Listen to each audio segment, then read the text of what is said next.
உள்ளவன் கற்பாறையின் மேல் கட்டினவன் புத்தியுள்ளவன். கற்பாறையின் மேல் கட்டினவன் புத்தியுள்ளவன். பெருமழை பெய்தது, பெருமழை பெய்து நீர் வழிந்தது.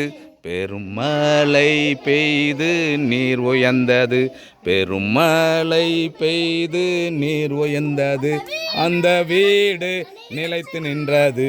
சத்தமா, அந்த வீடு மணலின் மேல் கட்டினவன் புத்தியற்றவன். மணலின் மேல் கட்டினவன் புத்தியற்றவன். மணலின் மேல் கட்டினவன் புத்தியற்றவன்.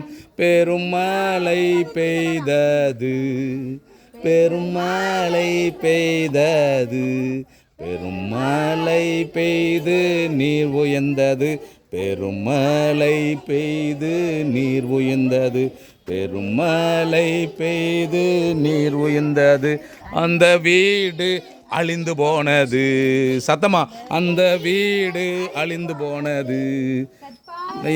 இயேசு மேல் கட்டுவாயானால், கற்பாறையான இயேசுவின் மேல் கட்டுவாயானால், கற்பாறையான இயேசுவின் மேல் கட்டுவாயானால் நீ என்றென்றும் நிலைத்திருப்பாய். இல்லையா? நீ என்றும் இருப்பாய்.